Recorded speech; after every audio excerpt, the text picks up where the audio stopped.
وسلام علی عبادہ الذین اصطفیٰ اما بعد فاعوذ باللہ من الشیطان الرجیم بسم اللہ الرحمن الرحیم۔ سامعین ذوالوقار، آپ حضرات درس سے حدیث سماعت کر رہے ہیں اور آج ہماری اس کتاب سے فیضان ریاض الصالحین سے حدیث نمبر جو ہے وہ 688 ہے۔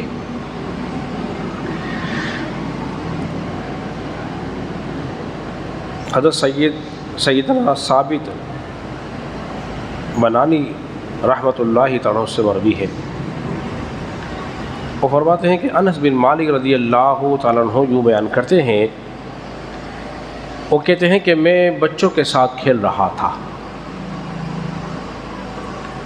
اور رسول اللہ صلی اللہ علیہ وسلم ہمارے پاس تشریف لائے اور ہمیں سلام کیا، پھر مجھ سے کوئی کام کہا، میں وہ کام کرنے کے لیے چلا گیا۔ اس کام جب میں کر کے آیا تو بہت دیر ہو چکی تھی۔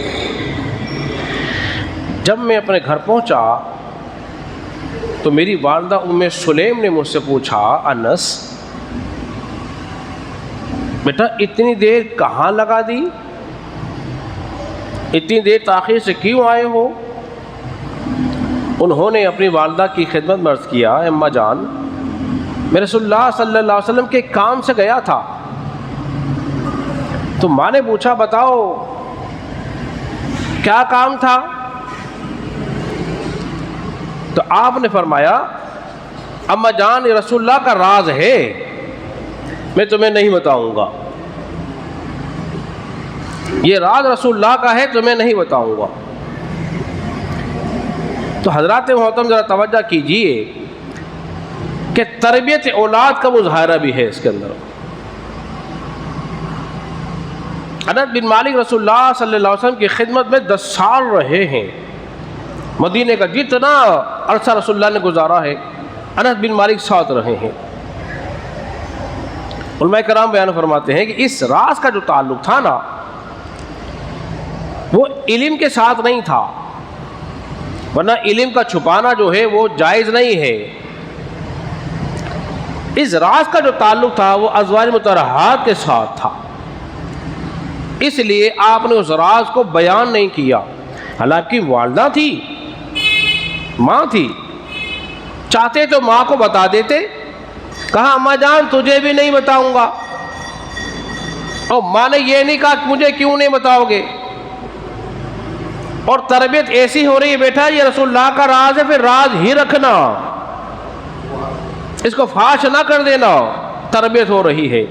تو جب تک انس بن مالک رضی اللہ تعالیٰ عنہ حیات رہے، انہوں نے یہ راز کسی سے بیان نہیں کیا۔ اس حدیث رسول سے ہمیں کیا بات معلوم ہو رہی ہے، وہ یہ ہے، ایک تو تربیت اولاد پہ بہت زیادہ فوکس کرنا چاہیے، بہت زیادہ۔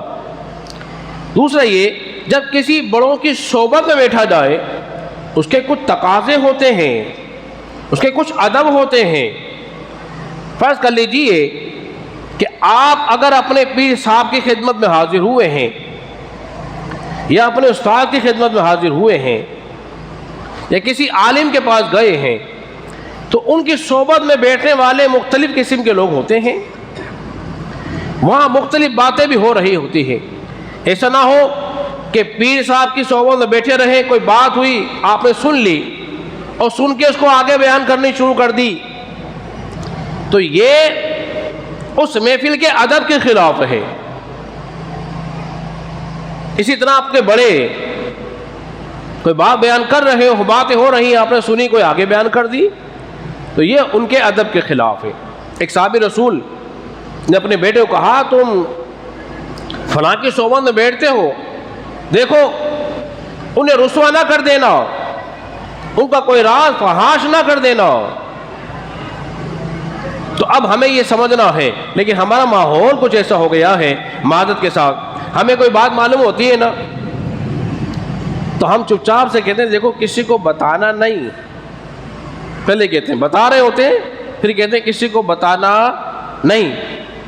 تو اب اس جملے پہ غور کریں، کسی کو بتانا نہیں، یعنی کہ کسی ایک کو نہیں بتانا ہے، تم نے سب کو ہی بتانا ہے، کسی ایک کو نہیں بتانا ہے۔ وہ بھی اللہ کا بندہ ایسا ماسٹر ہوتا ہے، ایک ایک کو جا کے بتاتا ہے، اور پھر بات کہاں سے کہاں پہنچ جاتی ہے۔ اسی رسول اللہ صلی اللہ علیہ وسلم نے شاہ فرمایا جھوٹا ہونے کے لیے اتنا ہی کافی ہے کہ وہ ہر سنی سنائی بات کو آگے بیان کر دے۔ ہر سنی سنائی بات کو آگے بیان بولیے نہیں کرنا ہے۔ اگر کسی کا کوئی راز معلوم ہو جائے، اس کا پردہ پوشی رکھنا ہے، پردہ پوشی کرنی ہے، چھپا کے رکھنا ہے۔ جب تم چھپاؤ گے اللہ تبارک و تعالیٰ تمہارے رازوں کو چھپائے گا۔ اللہ رب العزت کی بارگاہ میں دعا کریں خالق کائنات ہم سب کو سمجھنے اور عمل پیرا ہونے کی توفیق عطا فرمائے۔